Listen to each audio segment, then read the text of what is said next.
Chicken Marsala is one of those dishes that almost every restaurant in America prepares, either on the menu or as a recurring special. Restaurants that don't have a cultural or fusion theme, of course. I've personally cooked this in many restaurants over the course of my cooking career. In this video, I will simplify the chicken marsala and prepare this as they do in Italy. It's Chicken Marsala Simplified. I'm Rich Crankshaw, and you are Cooking with Crank. I've been forced to cook this dish quite a few different ways. The typical method is with chicken stock, but some will use a nice demi-glaze or a veal stock, and of course, the marsala wine. I've even seen this prepared with beef gravy. I suppose it's a cheap substitute for demi-glace. Now, all that I mentioned are fine. They're all full of flavor and the customers enjoy eating it, or they wouldn't order it. But I will use only the marsala for this example. So what are we working with here? For this recipe, I will insist on a nice imported dry marsala from Italy. If you can find it, of course. In this case, I found a bottle of Florio from Sicily.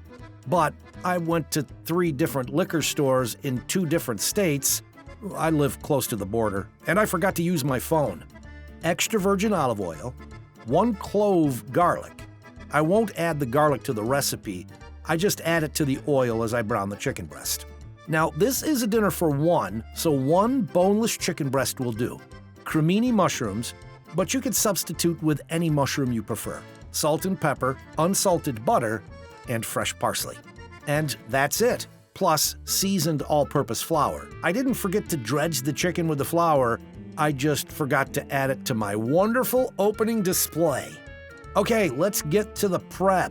Rinse your parsley, pat it dry, and chop finely. Then place it between dry paper towels and set it aside. I'm not using a lot of parsley. It's mainly for the seasoned flour. But you can add some as you cook or at the end as a garnish, but not a lot. Now, let's slice the mushrooms. I'm looking for medium slices here, not too thin and not too thick. I'll throw in my 2 cents regarding the rinse or don't rinse your mushrooms conversation in a bit, but let's get them cooking first. Next, butterfly the chicken breast so you have 2 even cuts. Place them between plastic wrap and pound them so the thick side is even with the thin side. Clean your board and wash your hands after handling the raw chicken. And now, season the flour with salt and pepper and some of that fresh parsley. Okay, folks, it's time to cook. You know, almost all recipes for chicken or veal marsala require you to brown both sides of the chicken for 2 or 3 minutes. Then take it out of the pan, then saute the mushrooms and add it back in as the stock in the marsala reduce. But because I'm not using stock, I'm going to cook the mushrooms first, because once I add the chicken, I will not take it out until it's ready to plate. Okay, to rinse or not to rinse your mushroom. I'm not going to say either way is right or wrong, but many studies have shown that there is little, if any, difference to the moisture content when lightly rinsed versus wiping with a wet towel. And remember, there is a difference between soaking and rinsing. I won't soak my mushrooms, but I will rinse them. Here's something to think about. Firstly, mushrooms grow primarily on compost heaps, made of mostly manure in many cases. That's a lovely thought, isn't it? So wiping with a wet towel, maybe just spreading the manure around the button and making yourself feel good because you think you're following the latest trend. Well, if the trend is to add a la manure in the title of your recipe, then wipe away. Also, the whole process of sautéing mushrooms is to release all the moisture that is already in the mushroom. As the water releases, it evaporates, and eventually you begin to caramelize the mushrooms. So, in my opinion, if I have 5% more moisture from rinsing with no cow shit added, well, I'm going to rinse those mushrooms. Now is a good time to dredge the chicken in the seasoned flour. Before you pull the mushroom, hit them with a tablespoon or 2 of the marsala. Let them soak up that flavor, and then add about a tablespoon of butter.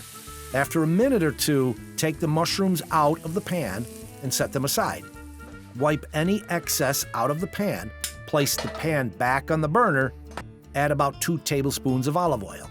Once the oil heats up, cut that clove of garlic in half and put it in the oil. This is just to flavor the oil. I'll take it out after a while. Place the chicken in the oil and let them cook for about 3 minutes. Turn them over to the other side and add the mushrooms back to the pan. Season with salt and pepper. After a minute or two, we can now deglaze with that imported Marsala wine. As that Marsala is reducing, it is absorbing into the chicken.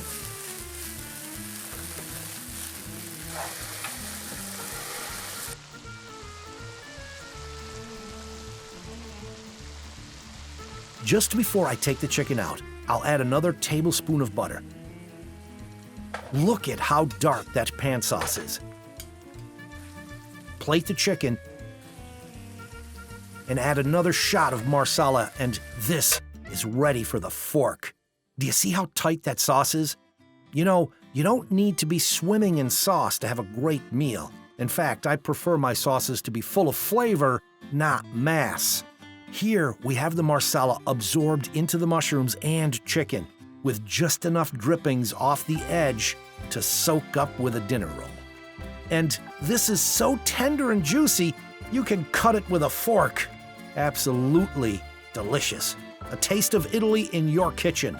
Try Chicken Marsala Simplified tonight. Hey, thanks for hanging out with me. I'm Rich Crankshaw, and you are Cooking with Crank.